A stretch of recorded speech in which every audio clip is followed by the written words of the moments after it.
Holy, holy, holy. That's enough. That's enough. That's enough. What's up, y'all? We're back. We're back. How y'all doing?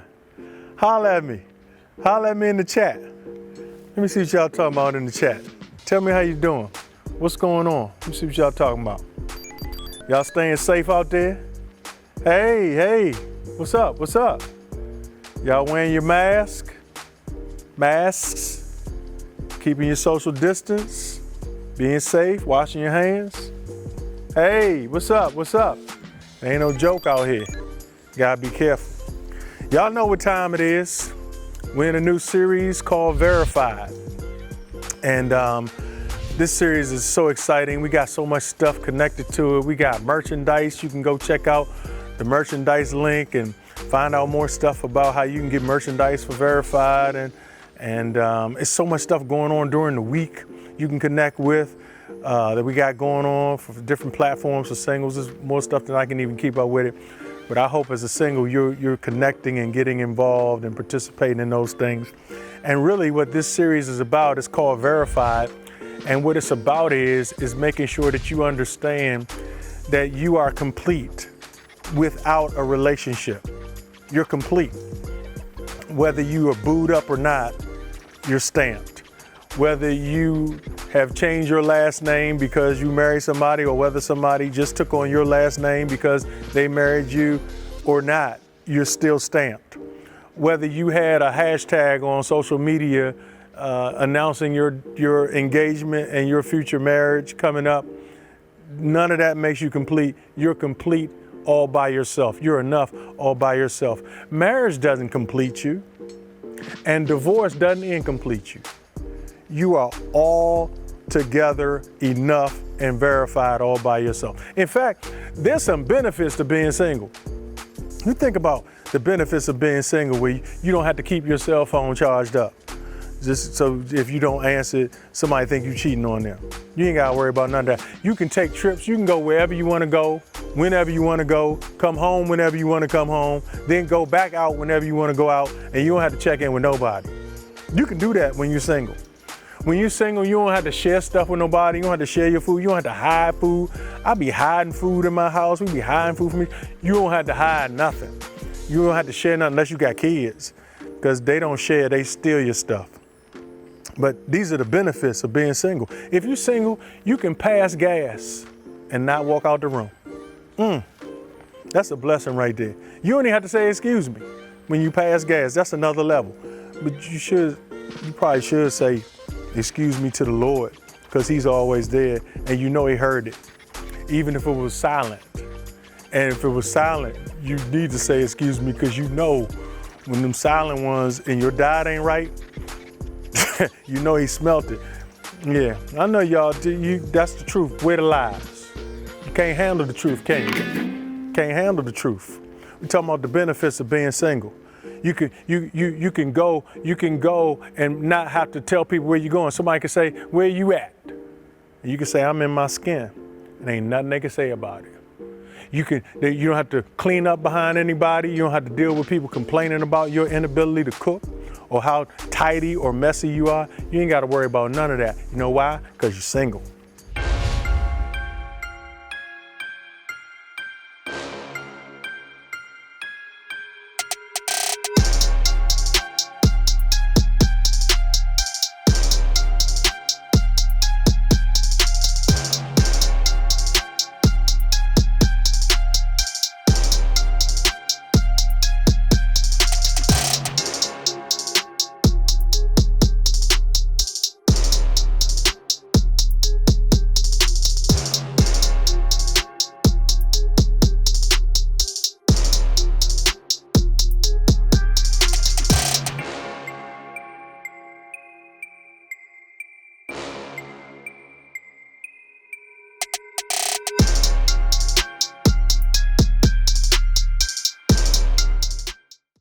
Now let's be crystal clear. There are some of you singles who are absolutely 100% content with being single, and you don't want any relationship advice. Like, you are content being single the rest of your life and you're cool with that. And I'm like, that's what's up. But then there are a lot of you who are single as well, who are in the dating space and you enjoy singling and mingling. And some of you who even want to get married, and that's cool too. You're not better than another single person because you want to get married. And you're not better than another single person because you want to stay single. You're both verified either way. But today, I want to pick up where I left off in part one, talking about what kind of questions you need to ask if you're going to be in the dating relationship space. And in part one, we left off talking about the airplane talk, those 3 questions. Remember, the history question is, where are you from? The destiny question is, where are you headed? And the activity question is, what brings you here? That's the airplane talk. And each of those are really cool questions to get the kind of pertinent information about somebody, get the conversation going so you can do your interview work. Now today, we're going to spend all of our time going deeper into due diligence.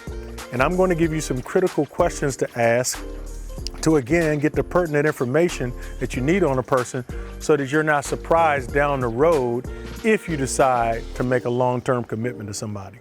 But before we get into those new questions, I want to reflect back on that history question one more time, and I simply call it, where are you from?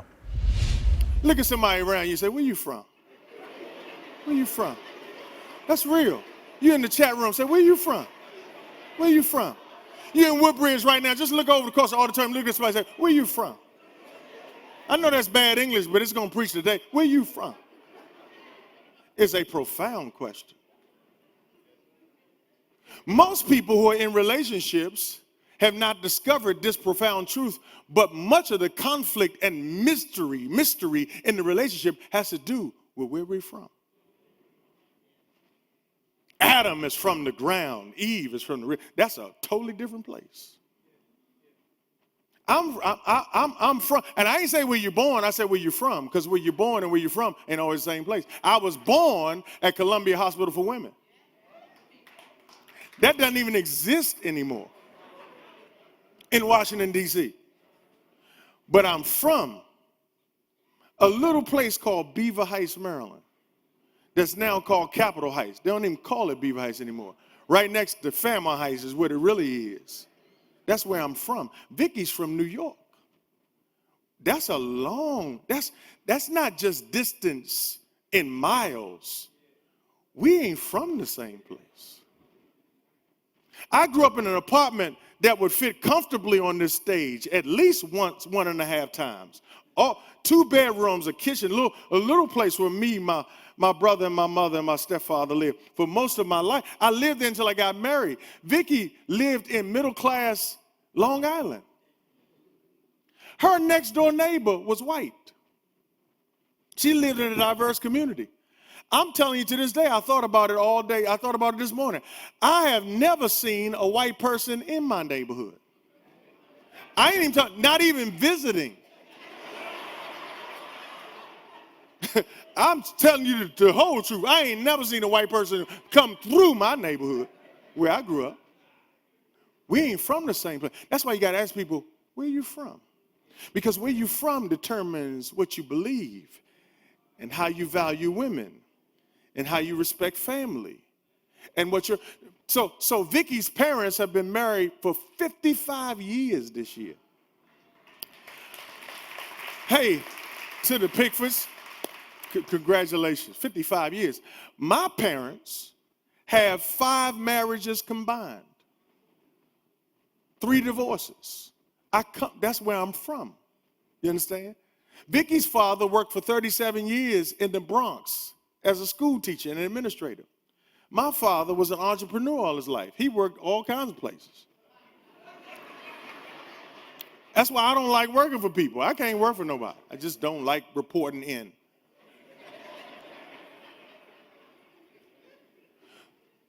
See, sometimes Vicky grew up no brothers, all sisters. I grew up no sisters, 1 brother. She don't know what it's like to fight in your house. Me and my brother fought. He threw pepper in my eyes. I tried to stab him with a fork. I mean, this is what's going on. So here we come, we love each other. And the tension is not in love, it's where I'm from. The collision of intimacy comes when you discover where a person is from. Where you're from has shaped you. Where you're from see, it's cool to find out when you're in a relationship where the person is headed and what their goals are, what their vision is, what their purpose is, what their objectives are in life. But if you spend all your time finding out where they're going and you don't find out where they've been tells you what they survived. Where they've been tells you what they believe. Where they've been tells you what they're still wrestling with. I need you to understand where I'm from.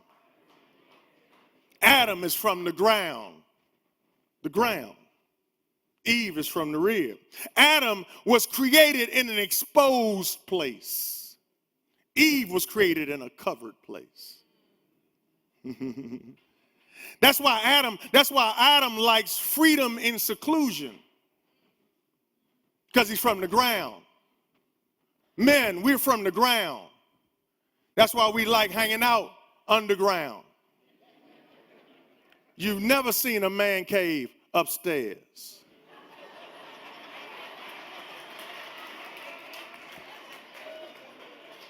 That's why we don't even want to look at a house without a basement.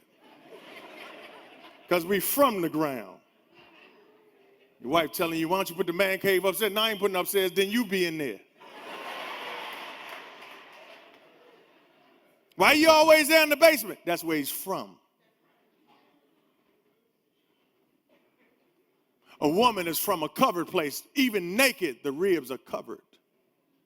That's why she longs to be covered. Do you have me covered? Is there a place for me?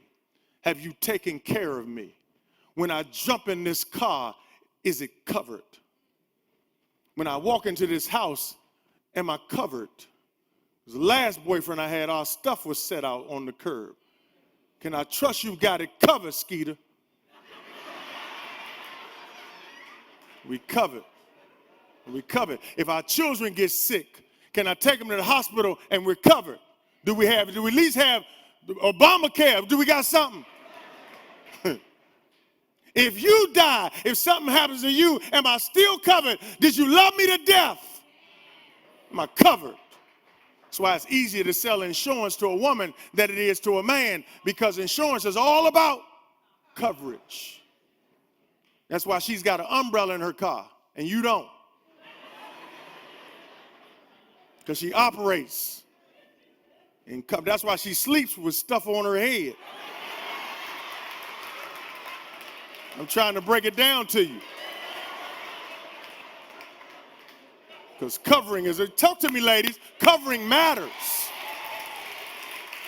Am I covered? Am I covered? I want to know, am I covered? I want to know if I tell you that I'm uncomfortable with a woman in your life, are you going to handle it and you're going to keep me covered? Are you going to go to Keisha and say, you know, she's just insecure? Or are you going to handle it in a way that keeps me covered? I want to know, am I covered? I want to know if I mess up, are you going to cover me or are you going to throw me under the bus like Adam did and say, it's that woman you gave me that messed up? Or will you stand in front of me before God and say, God, it wasn't her fault. I'm the one you told not to touch the tree. I'm the one you told not to eat. I was standing right there when she talked to the snake. I should have interrupted the conversation. I could have cut it off. She ain't by herself. I got her covered. Play with me in here. Am I covered? Or are you just going to throw me out there? Look at somebody and say, where you from? Where we're from matters. It impacts how we see things. Men are from the ground. Adam's from the ground. He sees things differently. He works the ground. In order to work the ground, you have to understand seed time and harvest. He's a seed planter. So his strength of vision is foresight. He knows that if I plant now, when harvest comes, I'll reap. That's foresight. That's why a man has been given the responsibility to provide for his family. It's called provision. Vision means to see. Pro means before. Every man has been gifted to see things before they come. It's your job to see down the line, to see tuition is coming up, to see we can't get that right now because we got to take care of this that's coming down the road. It's foresight. That's why you got to trust a man. He's not trying to keep stuff from you, but he's seeing ahead. The strength of a woman's vision is not foresight, it's insight, because she comes from within. A woman can see things before you even knew it was there. She discerns. Women can pick up on laughter that ain't right. Y'all just playing spades. And you and Keisha just keep laughing at each other. And your wife will pick up on that. Yeah.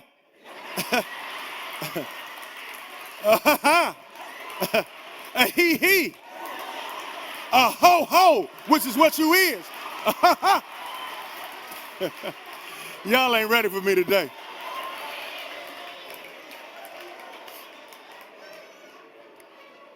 Insight. Where we're from determines our reproductive responsibilities. Men are seed planters. We carry seed, life-giving seed. Women are seed receivers. The soil of their womb receives seed. That's why they're called a womb man. And here's the thing, brothers. You plant a seed in a woman, she doesn't give you a seed back, she gives you a child.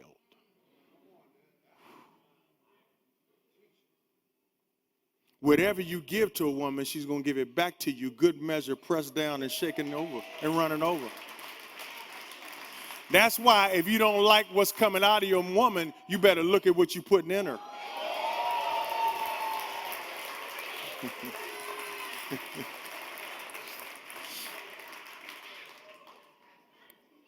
Where you from? Where y'all from? Where y'all from?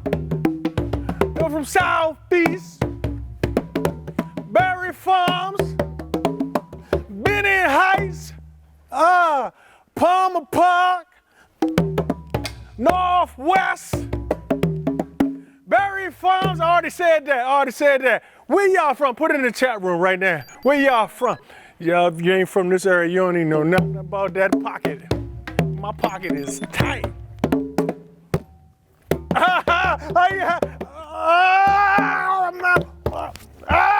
Pocket tight. That boy. Where you from? Where you from? Put it in the chat right now. Where you from? We don't know. Don't tell me where you live. You trying to act like you ain't from somewhere else. Where you from? Because it matters. It has a profound impact on what you believe, what you hope for, what you desire out of life. All that's shaped by where you from. All of it. In fact, let me let you know something. What drives people is not always what's in front of them. What drives a lot of people is what's behind them. People aren't just trying to become something new. They try not to become what they were. They try not to become what they saw. The where you from question is profoundly important. Anyway, got another question for you. Another question to ask today. Here's a question that's very important and critical to ask when you're getting pertinent information on somebody relationally. And that question is, what are your spiritual beliefs? What do you believe about God? Do you believe there is a God? Do you have any religious beliefs? Do you practice them? Does it impact your values? Does it impact how you do relationships long term? What is the impact of your faith on your life? Are you an agnostic? Are you an atheist? Are you a deeply committed person spiritually? What are your spiritual beliefs? Let me tell y'all something. I said this 11 years ago, and it's still true today. Spiritual harmony can either greatly aid a relationship when it's present, or it can be a very divisive thing when it's absent. Run the tape. If you're dating somebody who doesn't agree with you spiritually, marrying that person is not going to change that. And I got to say that because people do that all the time too. And I don't mean to get on women, but at this point, it's going to be hard on everybody today. I'm going to tell you right now. But women in particular, you'll marry a dude who's not with you spiritually, not interested in spiritual things, and you'll be like, you know what, that's so cool. I know he don't go to church with me now, but once we get married and we start having kids, he gonna see how important it is. I just know. I believe God. I believe God. Well, let me tell you what you need to believe. You need to believe that if he ain't coming to church with you now, he ain't coming to church with you later. And you cannot have enough babies to get dedicated to bring them on special occasions.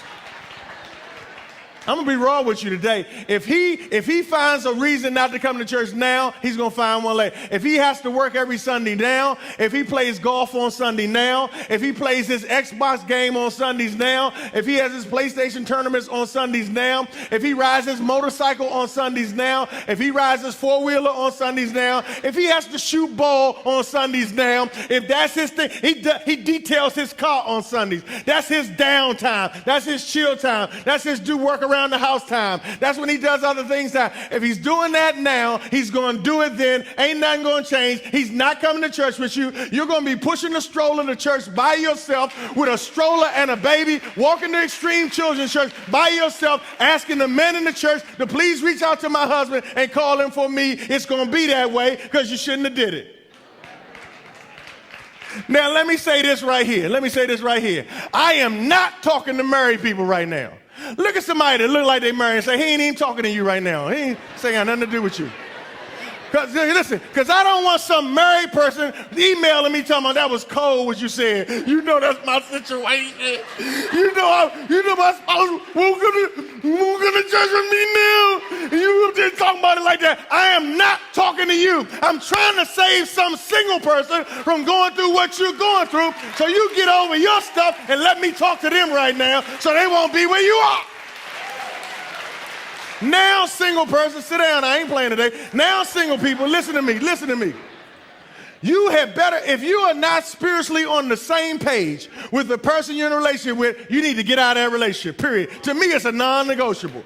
If you're not spiritual, you say, hold up, Keith. Keith, hold up, Keith. Ho. What you saying now, ho? I done invested a lot of time with this man and on him. You just trying to say I'm supposed to after all I invested? What you trying to say I'm supposed to just quit? Yep. Why? Because you cannot change him. And if he never changes, you're going to regret the fact that you married him. And I know years is a long time. I know you invested a lot of years. And which should tell you, which means you should see what I'm talking about. Since it's been years, you should feel me right now. But even years is a lot shorter than the rest of your life if you say I do. Oh, are y'all back? Don't mind me. I'm just here typing up my response, my email response to all the emails I'm gonna get from y'all complaining about what I just said about spiritual harmony and how important it is in a relationship. I know y'all gonna send it to me. Here's my response. First of all, you're grown. You can do whatever you want to do relationally. In your relationship, I can't tell you what to do relationally. That's your call. You're grown. But I'm telling you, I've seen this issue more than many times. When you don't have spiritual harmony, it impacts things sort of like, what about holidays? One person says the holiday is sacred and special. This is our family tradition. The other person says that holiday is evil. It's not right. We don't celebrate that. Then what are the kids going to do? And what about how are the kids going to be raised spiritually? They're going to be brought up in church. They're going to be brought up in a mosque. They're going to be brought up in a temple. They're going to be brought up to just figure out what they want to believe. Like, this can be very divisive. What about what foods you eat? Some people not only don't eat stuff, they don't want it in the house. All of these things can have a great impact. And I'm saying, as difficult as a long-term relationship is in general, why go into one with known disagreements on things that are this important? Anyway, can we continue? I got another question. Another question. Here's another question to ask when you're in a dating space. Do you have mutual interest? Not just in things, do you have mutual interest in each other? I think, after it comes to a point where you should really know where you stand in a relationship. Do you like me or do you not? And what do you like? And I don't just want to know what things you like, I want to know what things you dislike. Like, what are the things you dislike? You know what I call that? I call it getting to clarity quickly. One of the things you want to do when you're in a dating context is you want to get to clarity quickly. Get to clarity quickly. By that I mean, in the first point I think I already gave y'all about when you're auditioning, you're more interested in being interesting. But when getting to clarity quickly is important because you don't want to be tying somebody up or holding somebody up who you're not really serious about. So getting to clarity means I want to know where we stand. Here are some clarifying questions. Like one of the things you can find out is I need to verify your relationship status. That's called relationship status verification. I hope some of this stuff helps you. Now, what that means is I have some questions for you. I need to know, are you single? What constitutes single? That means you're unmarried. It means unmarried doesn't mean that you broke up or you're not living with your spouse. It means you're literally unmarried. And if you are, okay, so how long ago did you break up with somebody? Like, how recent was that? And the person you broke up with, are y'all still cool? Do y'all have keys to each other's house? Okay, let me see. So you mean, okay, so the person you broke up with, y'all still talk from time to time. Oh, so you mean she might text you at any time of the night, because y'all still do it. And she still refers to you as Big Daddy. See, I need to know that information. Like, we need to know what kind of nature the relationship is that is over. And if you are you going to a divorce or are you going through a divorce? Like, where are you on the divorce continuum? Like, some of y'all don't even want to ask that. Somebody say, I'm going through a divorce, and you don't even bring it up. That's stupid. By the way, and you don't have to do nothing I say. I'm going to tell you what I would do if I was single and I had an interest in somebody who was going to or through a divorce. I used to say, first of all, I would say, if I'm not interested in somebody who's going through a divorce, what I would suggest you say to the person is, listen, I'll tell you what we're going to do in the meantime until that is completed, let's work on ourselves and not on the relationship. Let's focus on personal development instead of developing this relationship until that's over. The reason why, and what we'll do is we'll put a placeholder on this relationship for X amount of time and make ourselves, generally available to each other when that's over. Because the reason why you should do that is for several reasons. One is you don't really know what's going to happen to that marriage. Secondly, you also don't see, whenever you're in a relationship during a time and space when somebody's going through a divorce, that relationship appears tricky to people. And it appears to be the cause of the divorce, even if it's not. And you don't want that kind of thing hanging over your relationship, and then the bonus children don't like you and all that, because the mama gonna tell them you the one that broke mom and daddy up. See, y'all ain't ready for this real stuff today. Here's another one. Discover if there's mutual interest. That's important. Discover if there's mutual interest. I heard this song on Instagram. I can't get it out of my head.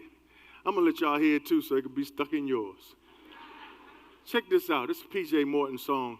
I don't even know where the rest of the song is, but listen. It's getting hard for me to hold my own. See, nobody wants to be in love alone. So I'm trying my best not to overreact. But I need to know right now, no lies, just facts. So if you love me, just say so. Just say so. 'Cause I can't play these games with you no more. If you love me, just say so. I need to know from you right now before I go. See, it's just that I can feel I'm falling deep, and I don't want to fall in. If you, listen. I love that song. If you love me, just say so. Because I don't want to play these games with you no more.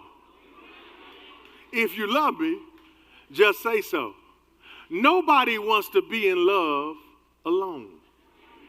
You know what I call that? I call it a lopsided relationship. When you're the only one that's vested in the relationship, you do all the planning, you plan all the trips, you plan all the activities, you plan all the dates, you have to tell him what to wear, put this on, he'd be like, all right then. The person has shown you over and over again that they really would be fine without you. What is your problem? Have you ever seen somebody in a lopsided relationship and everybody can see it but them? Your friends try to tell you and the person keeps you away from your friends. Your family try to stop you. They keep you away from the family, and you still bring them to the cookout. I'm saying you can save yourself a lot of drama, a lot of pain if you wait on somebody who has mutual love for you. Because some people are playing games, but some people, it ain't even a game. Let me tell you what it is. It's their social system.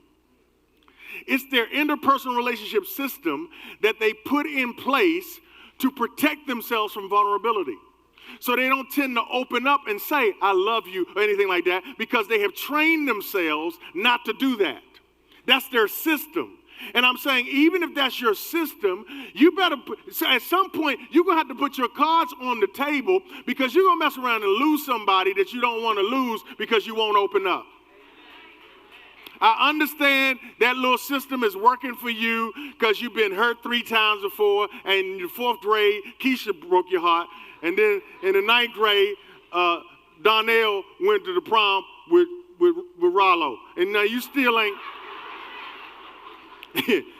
but at some point, you're going to have to make yourself vulnerable to love. Discover their interests in general. I'll just say this briefly. Find out what people like. Ask questions like, what do you like? What do you dislike? And find out really what you really want to find out. What does a person dislike so much it makes their skin crawl? It upsets them and annoys them so much that they like. Is it pets? Is it meat? Is it weight? You got some people that are so obsessed with weight that if you gain weight, they punish you. Or if they don't like pets, and that dog got you through. Come on now. Y'all got you, that dog riding the car with you, that dog sleeping in the bed with you, and this person don't like the way dogs smell, they don't like dog food, they don't like all that. You need to know that because you're so desperate, you say, well, I'll be flexible. So I'll make sure the dog stay outside, and the dog won't be in the house, and the dog won't be in the car, and the dog won't be no dog smells around. And I'm saying your flexibility may turn into misery. You got to know this stuff.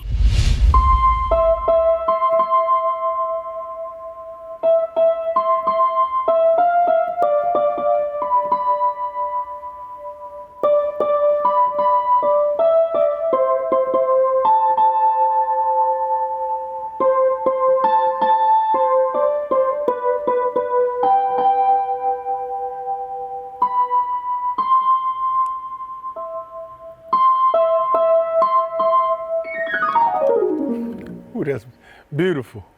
Woo! That's what I'm gonna play for the audition, my next audition. What's up, y'all? How y'all doing? Y'all good? I got another question for you. One of the popular questions people ask right now is, what's your why? I get it. I like that. What's your whys? Has to do with your mission, your purpose. What are you here for? What do you want to get accomplished while you're here on this earth? What do you want to get done before you die? It's a profound question. And a lot of people don't give a lot of thought to it. But I think it's a very important question to ask when you're dating somebody. What's your why? What's your mission? What's your purpose? Because a lot of people haven't given a lot of thought to it. And the reason why it's so important to ask that question, because if you get in a committed relationship with somebody, God forbid if you marry them, and they start pursuing their purpose and their mission after you commit to them, that could be very disconcerting. Like they just come out of nowhere and just tell you like, I feel like I'm supposed to go into consulting. Like consulting, huh? So we just gonna get foreclosed. We just about to just be evicted. I'm saying like if they change their purpose and mission like every 2 years or stuff, like before you go through all that kind of psychological whiplash dealing with somebody, why not get all the information on mission you can up front? What is your mission? What were you placed here to do? What is your divine assignment? Where are you headed? Where do you work? This is a critical question. Mission. You must know who a person's master is and what their mission is before they can become your mate. Period. Mission. Work. He has this work. And listen, see, his mission was to take care of the Garden of Eden. Because even though the Garden of Eden was perfect compared to where we are now, it wasn't magical. The garden couldn't take care of itself. It was vegetation. It was stuff growing. So it needed a gardener to tend it, to care for the crops, to make sure things were pruned and taken care of. He wasn't just there to keep things neat and tidy. This is how he ate. So he is working to sustain himself, which means he has learned how to take care of himself. This is critical because if a man has not learned how to take care of himself, he's not ready to take care of a woman and a family. Proverbs 24:27 says this. It says, and I know it's clearly talking to men. It says, do your planning and prepare your fields before building your house. That's clearly talking to men. Do your planning, prepare your fields before building. You know what it's saying? Get your business together. Handle your business. Take care of your money. Have an economic plan. Develop your career. Then build a family. Do that first. Take care of that first. So single ladies, let me say to you, when you're looking at a man, you can't just be looking at how he's built and how, you know, his hair texture and all that stuff. You better be asking him, do you work anywhere? You know where you work? And if you ask a man where he's working, let me tell you a sign that it's the wrong one. If he starts, first of all, he starts rubbing his hands. Where you work at? Well, right now, he start going like this. You gotta watch him. Right now and this. That's the first move. Right now. See what I'm saying? Right now, I'm just like working on this CD, right? Just like, you know what I'm saying? And I ain't got nothing against CDs, rapping, whatever you do, make a living. If it's legit, do that. But a joker going like this, right now, I'm putting that CD, you know what I'm saying? Like, right now, I'm in the studio with my man. Whenever he say that, rub his hands right now with my man. I'm in the studio with my man. That's your cue right there. That's your cue. If you were crazy enough to get that dude your number, here's what you do. Get your number changed and relocate to another country, another part of the country. If you ask a dude about future stuff like, what's your mission? What's your goals?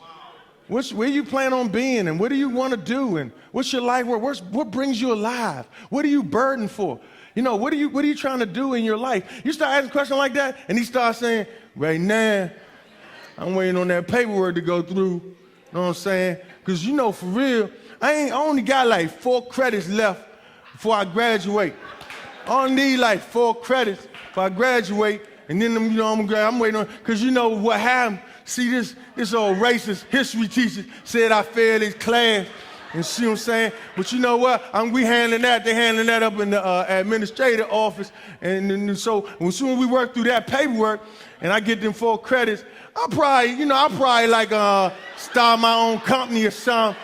Me and my man. There it is, me and my man. Move it.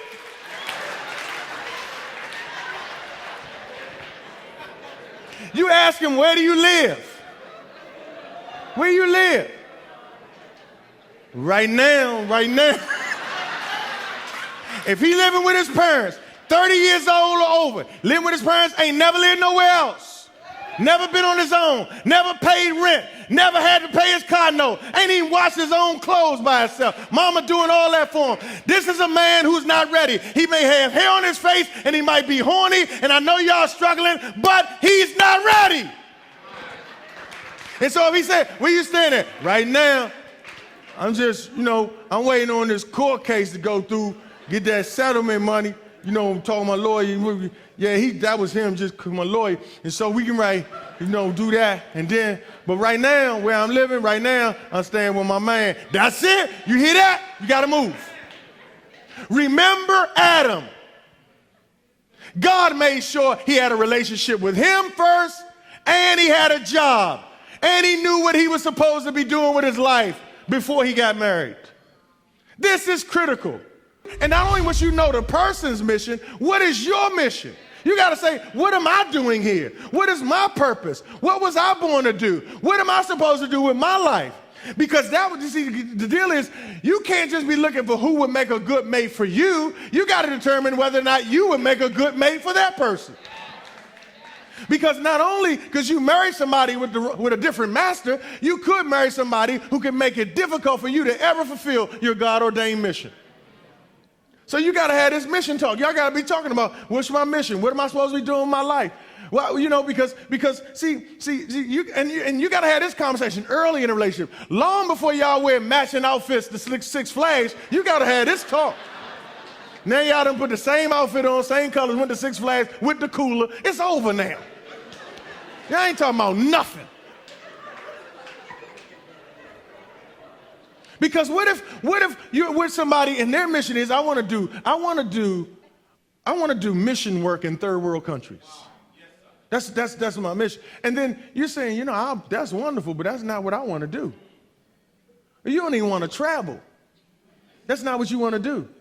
You want to do something else with your life. That doesn't make them right and you're wrong. What it means is your missions don't mesh. Do you follow me? So please just be friends. Please pray for each other that you would find a person that could be the kind of mate that would share the same master and would help each other accomplish your God-ordained mission. So you can go further, faster together.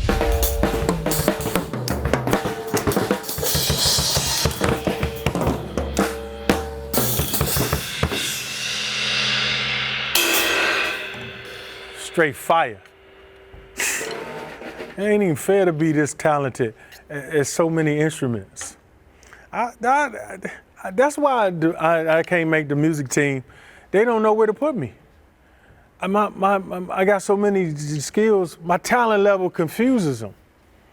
In fact, let me tell you real quick what happened to my drum audition, since I'm back at the drums now. See, what happened was, when I did my drum audition, I had to play Take Me to the King. And the lady, so she was auditioning too, so she said, truth is I'm tired. So I went. She said, options are few. So I said.